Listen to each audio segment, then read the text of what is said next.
तो दोस्तों फाइनली मैं लेकर आ चुका हूँ something very bad is going to happen series के पार्ट 2 को, यानी कि आखिरी 4 एपिसोड्स को। तो इससे पहले अगर आपने पार्ट 1 को नहीं देखा है जाकर देख लीजिए, अदरवाइज आपको ये सीरीज समझ में नहीं आएगी। Link is in the description and pinned comment. तो चलिए अब बिना किसी देरी के चलते हैं सीधा वीडियो की तरफ।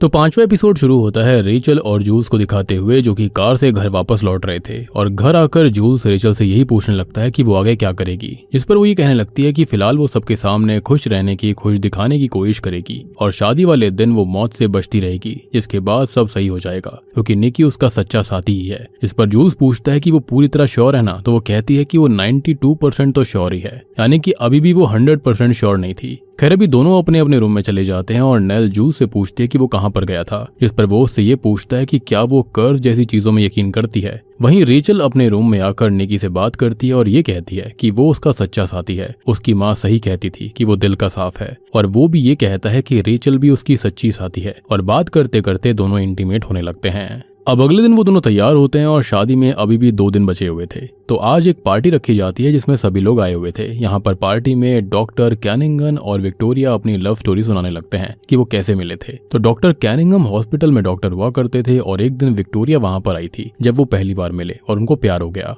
अब रेचल वहां पर आए हुए एक गेस्ट कपल से बात करती है, जो कि ये कहते हैं कि सच्चे साथी को परखने के बहुत तरीके होते हैं। दुख बेस्ट होता है क्योंकि उसमें इमोशन साफ साफ बाहर आ जाते हैं और लोगों की असलियत भी दिख जाती है। अब वो दोनों ये बताते हैं कि जैसे किसी ने साथ में मृत्यु या फिर ट्रेजेडी को देखा हो, लेकिन रेचल कहती है कि उन्होंने अभी साथ में ऐसा तो कुछ भी नहीं देखा है। अब वो दूसरे गेस्ट से भी बात करने जाती है जिन्हें वो अपने और निकी की लव स्टोरी सुनाते हैं। तो असल में 3 साल पहले रेचल को कुछ काम से कहीं जाना था, लेकिन वो बहुत परेशान थी, तो प्लेन बोर्ड ही नहीं कर पा रही थी और उसी प्लेन में निकी को भी जाना था। रेचल को असल में प्लेन से काफी डर लगता था और अभी निकी उसे परेशान देखकर उससे पहली बार बात करके ये पूछता है कि उसे क्या हुआ है। तो वो ये बताती है कि वो प्लेन में नहीं जाएगी क्योंकि शायद से कुछ अनहोनी होने वाली है। अब निकी उसकी बात पर यकीन कर लेता है एंड बाय रोड अपनी डेस्टिनेशन पर जाने लगता है, जिसको वो साथ चलने के लिए कहता है। तो यहाँ पर रेचल भी इसके लिए मान गई थी और ऐसे ही दोनों की लव स्टोरी शुरू हुई। अब इसी बीच नेल रेचल को अलग साइड ले जाती है और उसे पूछती है कि उसने निकी को ये कर्ज वाली बात बताई या फिर नहीं, और नेल को ये सब जूस बता चुका था।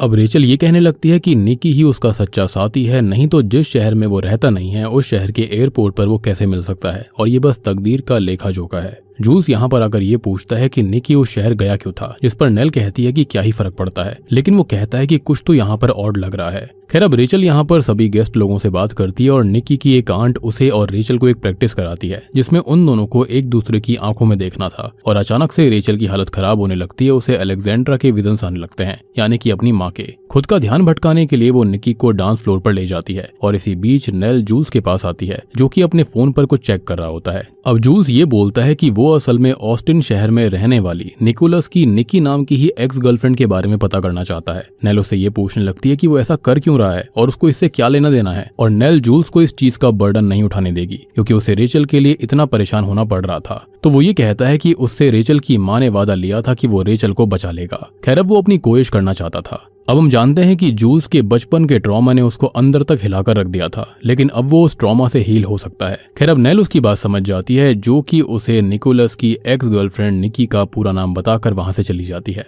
अब दूसरी ओर रेचल अपनी और निकी वाली लव स्टोरी सभी गेस्ट को सुना रही होती है कि तभी जूल्स बीच में आता है और सच खोलता है। वो पहले तो रेचल से पूछता है कि अगर प्लेन की वो और निकी लास्ट पैसेंजर थे तो अटेंडेंट सिर्फ रेचल का ही नाम क्यों पुकार रही थी और निकी का नाम क्यों नहीं पुकारा गया। अब ये सुनकर निकी थोड़ा परेशान हो जाता है और रेचल सोच में पड़ जाती है। निकी ये कॉन्वर्सेशन अवॉइड करने लगता है, लेकिन रेचल सच जानना चाहती थी। तो जूल्स ये बताता है कि असल में 3 साल पहले 14 तारीख को निकोलस अपनी एक्स गर्लफ्रेंड निकी स्टुअर्ट के साथ था और निकी स्टुअर्ट ने उसका पोस्ट भी डाला हुआ था। और 15 फरवरी को जूल्स और नेल की शादी थी, मतलब कि जूड जो है वो जूल्स की पहली बीवी का बेटा है। Now coming back to the truth, तो जूल्स की शादी 15 फरवरी को थी जिसमें निकी आया ही नहीं था, यानी कि निकोलस वहां पर नहीं पहुंचा क्योंकि उस दिन निकी स्टुअर्ट ने उसे छोड़ दिया था, डंप कर दिया था और वो दिन भर एयरपोर्ट पर ही बैठा रहा क्योंकि वो सिंगल नहीं रह सकता और वो किसी ऐसे की तलाश में था जो कि उसको अभी हील कर सके।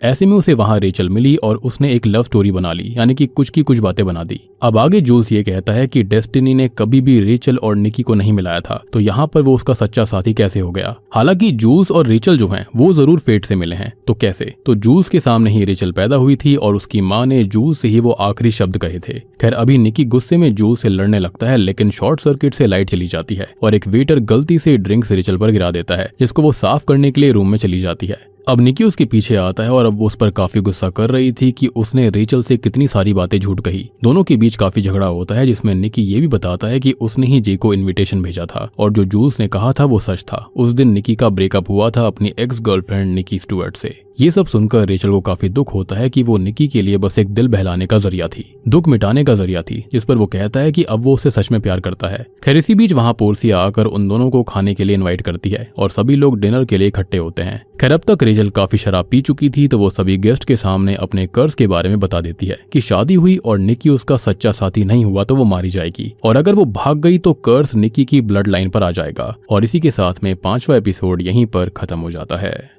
तो 6ठा एपिसोड शुरू होता है रेचल को दिखाते हुए, जो कि सुबह नेल को जगाती है और उसके साथ रजिस्ट्रार ऑफिस जाती है। खैर आज ऑफिस बंद होता है तो वो दोनों ही चोरी चुप के अंदर जाती हैं। नेल उसको समझाती भी है कि वो सीधा सीधा शादी से भाग सकती थी, ये क्या ही तरीका हुआ, ये तो इल्लीगल है और पकड़े जाने पर सीधा सजा होगी, जेल होगी। दूसरी ओर सुबह निकी रेचल को यहाँ वहाँ ढूंढने लगता है, जिसे डॉक्टर कैनिंगम बताते हैं कि वो नेल के साथ कहीं पर गई है और अभी वो जूल्स के साथ जंगलों में जानवरों के लिए ट्रैप लगाने जा रहे हैं, तो निकी भी साथ चले। वो पहले तो मना कर देता है, लेकिन डॉक्टर कैनिंगम कहते हैं कि उनकी माँ के जाने के बाद सब बदल जाएगा और अभी तो वो एटलीस्ट उसके हिसाब से रह ले, जिस पर वो मान जाता है। अब ये तीनों जंगलों में जाते हैं और जानवरों के लिए ट्रैप लगाकर इंतजार करने लगते हैं। खैर अब दूसरी तरफ रेचल अपने परिवार के रिकॉर्ड्स को निकालती है और नेल से ये कहती है कि रेचल यानी कि वो खुद अभी एग्जिस्ट करती है, मतलब कि किसी की तो शादी सक्सेसफुल रही होगी या फिर उन्हें कर्ज से बचने का तरीका मिल गया होगा। यहाँ उसको पता लगता है कि उसकी फैमिली के मोस्टली सभी लोग इसी जगह पर मारे गए थे, जिस पर वो कहती है कि ये कोई इत्तेफाक नहीं हो सकता और सबके सब जिसके अंदर मेल्स और फीमेल्स दोनों हैं वो शादी वाले दिन ही खत्म हुए थे, मतलब कि मृत्यु उन्हें यहाँ तक लाती है। ये जगह मृत्यु का ट्रैप है, जिसको नेल इत्तेफाक कहने लगती है। अब दूसरी तरफ डॉक्टर कैनिंगम यानी कि निकी और जूल्स के पिता जंगलों में ट्रैप सेट कर सुसु करने चले जाते हैं। वहीं निकी और जूल्स आपस में थोड़ी बहुत बात करते हैं। निकी कहता है कि जूल्स को माँ की बीमारी के बारे में पहले बता देना चाहिए था, जिस पर वो कहता है कि माँ ने ही इसके लिए मना किया था।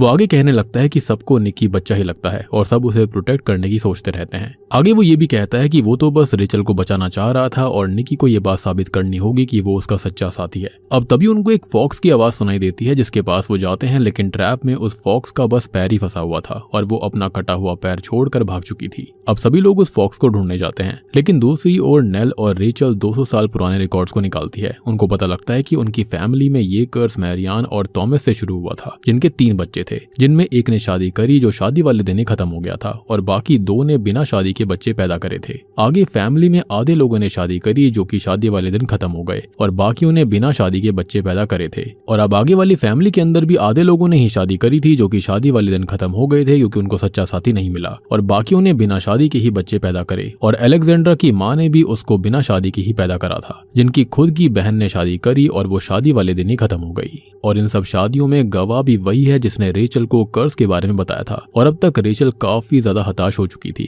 क्योंकि उसको बचने का कोई भी तरीका नहीं मिल रहा था और वो भागी तो ये कर्ज निकी की फैमिली को लग जाएगा, जो कि वो नहीं चाहती। मीनवाइल निकी, डॉक्टर कैनिंगम और जूल्स उस फॉक्स को ढूंढ रहे होते हैं, लेकिन वो उनको नहीं मिलती। खैर अब जूल्स घर जाने लगता है, जो कि बताता है कि वो और नेल डिवोर्स लेने वाले हैं। अब रेचल और नेल ऑफिस के अंदर ही थी, जहां पर नेल को एक डॉक्यूमेंट मिलता है जो कि रेचल की एक पूर्वज आर्लीन का था, जिसकी शादी डेविड नाम के किसी व्यक्ति से हुई थी और वो शादी 50 साल तक चली थी। अब रेचल ये कहती है कि उन्हें तुरंत ही आर्लीन से बात करनी होगी, लेकिन नेल कहती है कि वो अब नहीं रही। वो दोनों घर आती हैं, जहां पर पोर्सिया उनको बताती है कि उसे स्पिरिट बुलाना आता है, तो रेचल वही ट्राई करके आर्लीन की स्पिरिट को बुलाने की कोशिश करेंगे। खैर अब वहां पर आर्लीन की स्पिरिट को बुलाया जाता है और उनसे ये पूछा जाता है कि उनकी शादी इतनी कैसे चल गई और उनको कैसे पता था कि डेविड उसका सच्चा साथी है। अब तभी वहां पर कोई स्पिरिट आती है जो कि पोर्सिया को घायल कर देती है और जवाब छोड़कर जाती है, और जवाब था द लिविंग डेड, जो कि खुद रेचल को भी समझ नहीं आता। वहीं दूसरी ओर निकी और डॉक्टर कैनिंगम जंगलों के अंदर फॉक्स को ही ढूंढ रहे होते हैं और अब डॉक्टर कैनिंगम निकी को एक जगह बैठे मिलते हैं और उनके हाथ में एक मरा हुआ चूहा भी था। वो कहते हैं कि उन्होंने कुछ राज छुपाए हैं लेकिन वो बताने जरूरी हैं, तो वो आज निकी को वो राज बताएंगे। दूसरी ओर घर पर रेचल फिर से अकेले में स्पिरिट को बुलाने की कोशिश करती है और फिलहाल वो द कोल्डीज के उस लोगो का इस्तेमाल करती है जो कि उसे सड़क पर मिला था। और जब रेचल ऐसा करने की कोशिश कर रही थी तो नेल उसके पास आ जाती है और उससे बात करने लगती है। वहीं दूसरी ओर निकी घर आ जाता है जो कि विक्टोरिया से पूछता है कि उन्होंने डॉक्टर कैनिंघम को शादी के बाद में चीट किया था किसी बियो नाम के इंसान के साथ। अब विक्टोरिया कहने लगती है कि अब इस बात का कोई भी सेंस नहीं है, कोई मतलब नहीं है, जिस पर वो कहता है कि मतलब है क्योंकि चीजें बदल जाती हैं, जैसा वो सोचता था वैसा कुछ भी नहीं है। और बातों के बीच में ही विक्टोरिया अपना दम तोड़ देती है। खैर अब तभी वहां पर हम एक शॉकिंग चीज को देख पाते हैं कि नेल और रेचल आपस में इंटीमेट होने लगी थी। तभी वहां पर पजेस्ड हुई पोर्सिया आती है और रेचल को पकड़ लेती है, जिसके साथ ही छठा एपिसोड भी यहाँ पर खत्म हो जाता है। तो 7वां एपिसोड शुरू होता है वेडिंग प्रिपरेशंस को दिखाते हुए। शादी की तैयारी फुल ऑन चल रही थी। सेरेमनी शुरू होने में खाली 1 घंटा बचा हुआ था। हम विक्टोरिया को उसके रूम में फैमिली के साथ देखते हैं, जहां पर हमको ये पता लगता है कि विक्टोरिया की सांसें अभी भी चल रही थी, वो लुढ़की नहीं थी और शायद अपने बेटे निकी के कटाक्ष शब्दों की वजह से उसको स्ट्रोक आ गया था। विक्टोरिया जिंदा तो थी लेकिन बेहोश थी। अब जूल्स भी यहाँ डॉक्टर होता है तो उसने तो कहा था कि माँ को जल्दी ही होश आ जाएगा, एटलीस्ट उम्मीद तो यही थी। शादी देखने की उनकी आखिरी इच्छा थी। खैर हम गौर करते हैं कि निकी रेचल को देख नहीं रहा था क्योंकि उनके यहाँ पर यह माना जाता है कि शादी के दिन दूल्हा और दुल्हन एक दूसरे को शादी से पहले नहीं देखते। अब पोर्सिया तो शादी को कैंसिल करने की तैयारी में थी, लेकिन उसको सब याद दिलाते हैं कि ये फैसला उसका नहीं है। फिर तभी पोर्सिया अपने भाई निकी से कहती है कि या तो वो रेचल को चुन ले या फिर अपनी माँ विक्टोरिया को। पोर्सिया यहाँ पर खुद के पोजेशन, उसकी चोट और डेविल को समन करने का इल्जाम सिर्फ रेचल के ऊपर लगाने लगती है, लेकिन आर्ग्यूमेंट के दौरान रेचल क्लैरिफाई करती है कि उसने सिर्फ अपनी ग्रेट ग्रेट आंट को बुलाया था, यानी कि अपनी पूर्वज को, ताकि वो कुछ जान पाए। लेकिन रेचल सबसे कहती है कि वो निकी से शादी कर रहेगी और इसी आर्ग्यूमेंट के दौरान बोरिस यानी कि डॉक्टर कैनिंघम उन सबको बाहर निकाल देते हैं कि विक्टोरिया की ऐसी हालत होते हुए वो यहाँ पर बहस कर रहे थे। खैर रेचल नेल को बताती है कि वो समझ गई है कि उसकी ग्रेट आंट क्या कहना चाहती थी। उन्होंने इनडायरेक्टली एक किताब का जिक्र किया था और उसको वो किताब पोर्सिया के किताबों के कलेक्शन में मिल गई है, जिसके चलते उसको एक लिविंग डेड वाला रिचुअल करना होगा। उसके अंदर क्लियर इंस्ट्रक्शंस थे कि क्या करना है, जिससे होगा ये कि वो निकी की परफेक्ट सोलमेट बन जाएगी और मृत्यु उसको ले जा नहीं पाएगी, यानी कि ये कर्स यहीं पर खत्म हो जाएगा। लेकिन इसमें 4 चीजों की आवश्यकता थी। पहला तो होगा दूल्हे का स्पर्म, और फिर होगा दुल्हन की हड्डी, दूल्हे की माँ के बाल और दुश्मन का खून। और अगर ये सब मिक्स करके दुल्हन पी लेती है तो उसके साथ गलत नहीं होगा और इसको काम करना चाहिए, क्योंकि इनके पास वैसे भी कोई और रास्ता नहीं था।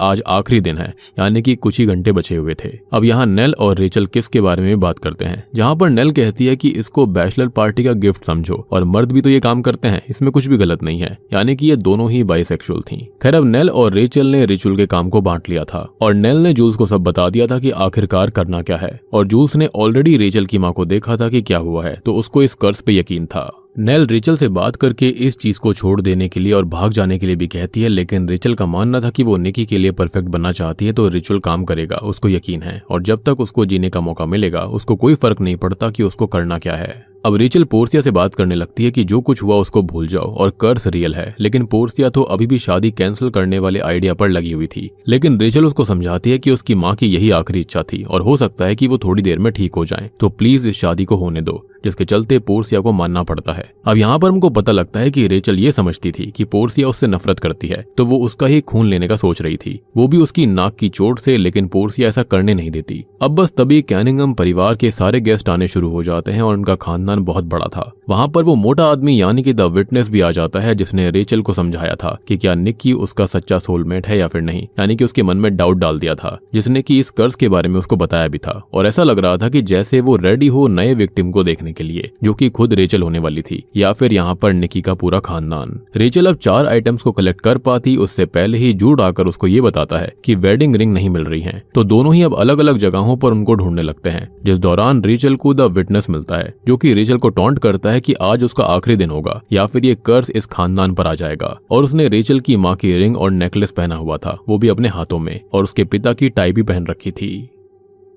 रेचल अब गुस्से में आकर विटनेस के शैंपेन ग्लास को ही तोड़कर उसके हाथ पर फिर से कट लगा देती है। वो ये कहता है कि उसे यहाँ पर फर्क नहीं पड़ता, लेकिन दर्द तो होता है, और अब वो खून वाले ग्लास पीस को अपने साथ ले जाती है। ऐसा उसको लगता है कि उसका सबसे बड़ा दुश्मन तो यही है। अब नेल ने जूल्स को सब बता दिया था कि रेचल की कोई हड्डी उसको काट कर निकालनी पड़ेगी, जिसके चलते वो हेल्प करने के लिए मान जाता है। अब जैसे जैसे रेचल घर के अंदर इधर उधर घूम रही होती है तो सारे के सारे गेस्ट उसको हाय हेलो कह रहे थे, ये सब कह रहे थे कि वो तैयार कब होगी। अब उनसे बचकर वो विक्टोरिया के रूम में जाती है ताकि वो उसके बाल काट सके। वो कैंची लेकर ऐसा करने ही वाली होती है कि तभी वहां पर डॉक्टर कैनिंघम आ जाते हैं, जो कि शक भरी निगाहों से उससे पूछते हैं कि वो क्या कर रही है। तो रेचल बहाना बनाती है कि वो बस उनको देखने आई थी, उसको चिंता हो रही थी। अब रेचल वहां से जाने लगती है, लेकिन वो नोटिस करती है कि डॉक्टर कैनिंघम जो है वो एक लीथल इंजेक्शन देकर विक्टोरिया को दर्द से हमेशा के लिए छुटकारा देना चाहते थे।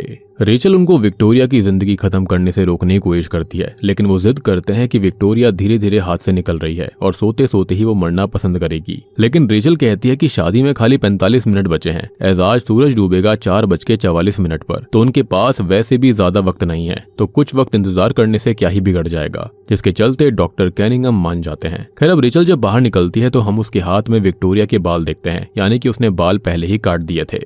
फिर रेचल नेल और जूल्स को ढूंढ लेती है क्योंकि अब उसको तीसरा इंग्रेडिएंट चाहिए था, और ये लोग उसको डिसाइड करने में हेल्प करते हैं कि वो कौन सी उंगली देगी, यानी कि कहाँ की हड्डी काटी जाएगी। तो अब रेचल सबसे पहले पेन किलर लेती है, जिसके बाद में जूल्स जो होता है वो उसके सीधे पैर की सबसे छोटी उंगली को काट देता है, और इस चीज की चीख जो होती है वो सारे गेस्ट को सुनाई भी देती है। लेकिन सब सोचते हैं कि यहाँ पर कुछ और ही हो रहा होगा। एनीवेज अब खाली एक चीज बची हुई थी और वो था निकी का स्पर्म। खैर अब रेचल निकी को एक रूम में पाती है जहां पर उसने रूम के डोर के बाहर एक लकी कॉइन छोड़ दिया था, ये सोचकर कि शायद ये उन्हें बैड लक से बचा लेगा, और वो कॉइन रेचल अपने पास रख लेती है। वो अभी भी रेचल को नहीं देख रहा था, तो वो रूम में जाती है और निकी को टेंशन लेते हुए देखती है। लेकिन तभी रेचल निकी के साथ इंटीमेट होने लगती है और उसका स्पर्म वाला फाइनल इंग्रेडिएंट उसको मिल गया था। अब निकी ये मानता है कि अपने माता पिता की सच्चाई को जानकर वो काफी कंफ्यूज सा हो गया है कि शादी सही है या फिर नहीं, और उसके माता पिता की शादी जितनी परफेक्ट दिखती थी वो उतनी नहीं है, और विक्टोरिया की हालत का जिम्मेदार भी वो खुद को मान रहा था, और अब उसे खुद के बारे में भी श्योर नहीं है कि वो क्या है और वो क्या चाहता है।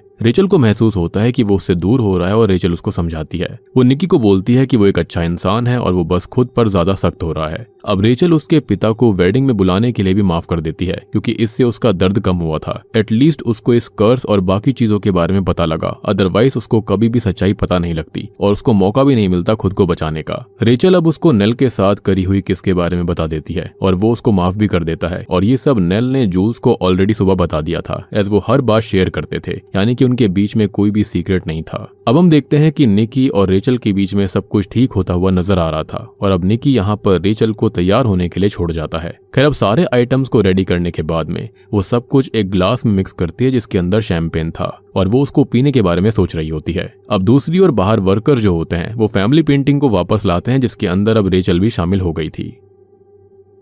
थोड़ी देर के बाद में एक खुशखबरी आती है कि विक्टोरिया उठ गई है और नेल और पोर्सिया उसको तैयार करते हैं, यानी कि रेचल का फैसला सही था। सब कुछ रेडी होने के बाद में सेरेमनी की शुरुआत होती है। नेल और जूल्स ने जूड को अपनी वेडिंग रिंग दे दी थी ताकि वो निकी और रेचल को वो दे सके, लेकिन पता चलता है कि वेडिंग रिंग्स तो पोर्सिया ने ही छुपा कर रखी हुई थी, एज उसको जूड पर विश्वास नहीं था। खैर अब जूड अपने माता पिता की रिंग को वापस करता है और जूल्स अब नेल को रिंग पहनाता है। अब यहाँ पर ऊपर से ये दोनों कितने ही बेकार कपल लग सकते हैं, लेकिन इनकी अंडरस्टैंडिंग काफी अच्छी थी। खैर अब एपिसोड के अंत में सारे गेस्ट खड़े हो जाते हैं एज रेचल वहां पर रेडी होकर शायद से आ गई थी, और तभी हमको 10 मिनट पहले का सीन दिखाया जाता है जहां पर रेचल उस मिक्सचर को अपने सामने लेकर बैठी हुई थी और एक हाथ में वो सिक्का था जो कि लकी चार्म था, लेकिन हमको ये पता नहीं लगता कि उसने वो मिक्सचर पिया या फिर नहीं, और बस इसी मिस्ट्री के साथ में 7वां एपिसोड यहीं पर खत्म हो जाता है।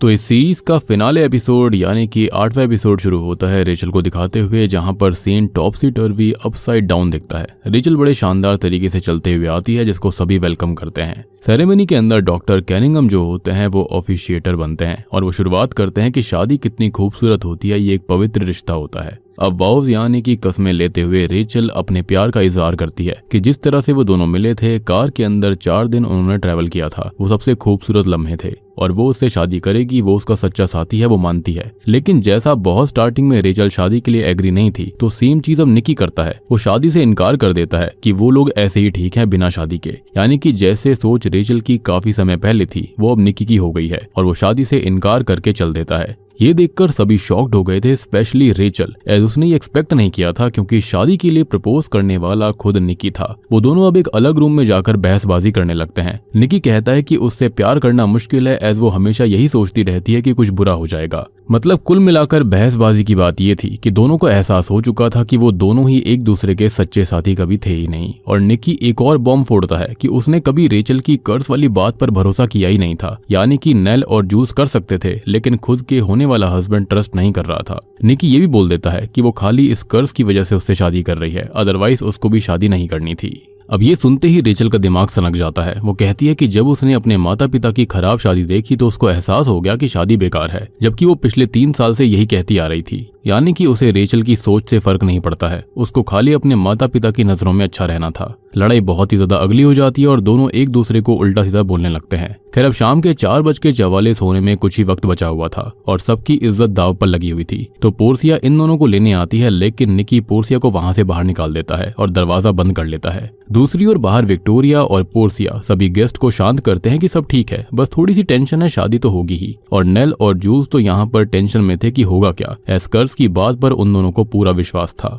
तभी पार्टी के अंदर द विटनेस जो होता है वो सारे के सारे गेस्ट लोगों से एक ही बात पूछता है कि क्या वो उनके सच्चे सोलमेट हैं, जिससे कि सब काफी वियर्ड सा फील करते हैं। तभी जूल्स परेशान होकर मास्टर की लाकर रूम खोलता है और दोनों को बोलता है कि वो लेट हो रहे हैं, 4:44 होने वाले हैं। सभी घर वाले शादी के बारे में बातें बोल रहे होते हैं, लेकिन जब विक्टोरिया निकी को समझाती है तो वो मान जाता है। लेकिन इस बार रेचल मना कर देती है, एज वो थक चुकी थी, क्योंकि उसने देख लिया था कि निकी का खुद का डिसीजन क्या था और वो सिर्फ अपनी माँ के कहने पर शादी करने को तैयार हुआ। अब रेचल वहां से जाने लगती है, लेकिन अब वक्त आ चुका था। ये कर्ज अब इनके पूरे खानदान पर आ जाता है। निकी की माँ और बाकी जितने भी ब्लड लाइन वाले लोग होते हैं, सबकी नाक और आंख से खून आना शुरू हो गया था, जैसा कि रेचल की माँ के साथ हुआ। पूरी पार्टी खून से भर जाती है। किसी को समझ में नहीं आता कि अचानक हुआ क्या है। अब जूल्स अपने बेटे जूड को लेकर आता है और उसको रूम में बंद कर देता है ताकि बच्चा ये सब ना देखे। तभी जूल्स सबसे बातें कर रहा था कि क्या किया जाए, तो एक बात और रिवील होती है कि पोर्सिया ने भी लास वेगस में जाकर शादी कर ली थी और वो भी रिस्क पर है, क्योंकि अगर उसका पति उसका सच्चा साथी नहीं हुआ तो वो भी काम से जाएगी। अब नेल को भी ये चिंता थी कि जूल्स के साथ भी सेम होगा, क्योंकि जूल्स ने डिवोर्स पेपर्स पर साइन किया ही नहीं था। अब जब ये सब हो रहा था तो हम देखते हैं कि मृत्यु हर जगह पूरे घर के अंदर तांडव करने लगती है और सबको ले जा रही होती है जो भी इस ब्लड लाइन का था। अब डेस्परेशन में आकर जूल्स की गाइडेंस में निकी रेचल के पास जाकर घुटनों पर बैठकर ये कहता है कि उसको इस कर्ज पर विश्वास है, उसके ऊपर विश्वास है, और वो उसको रिंग पहना देता है एंड आई डू बोलता है, यानी कि वो दोनों शादी कर चुके थे। अब यहाँ जूल्स जो होता है वो माफी मांगता है रेचल से, क्योंकि वो अपने बेटे की जान को रिस्क पर नहीं डाल सकता था। और बस तभी डॉक्टर कैनिंगम यानी कि बोरिस उन दोनों को हस्बैंड वाइफ डिक्लेयर कर देता है और विटनेस सर्टिफिकेट पर विटनेस साइन कर देता है, क्योंकि इन दोनों ने पहले ही अपनी वाउज ले ली थी स्टार्टिंग में। रेचल को तो समझ में नहीं आता क्या हुआ, वो तो शॉक्ड हो जाती है कि ये निकी कैसा आदमी है, खुद को बचाने उसको फंसा दिया। और जब वो शुरुआत में सब कुछ खुद से ठीक करना चाहती थी तो उसने उसके लिए मना कर दिया था। लेकिन क्या इससे फायदा होता है? तो नहीं, बिल्कुल भी नहीं। रेचल को तो कर्ज लग गया था, लेकिन ये कर्ज बाकी लोगों के ऊपर से नहीं हटता, as no one can cheat the death. मतलब कि ये डेस्परेट अटेम्प्ट भी फेल हो गया। कर्ज बहुत ज्यादा फैल चुका था और अब तो पोर्सिया के ऊपर भी कर्ज आ जाता है। उसकी भी नाक और आंख से खून आने लगता है और जो बचता है वो सिर्फ और सिर्फ जूल्स था। मतलब कि नेल उसकी सच्ची सोलमेट थी, और शायद ऐसा इसलिए था क्योंकि उन दोनों ने एक दूसरे को जैसे का तैसा एक्सेप्ट किया। उनके बीच में कोई भी सीक्रेट कभी था ही नहीं,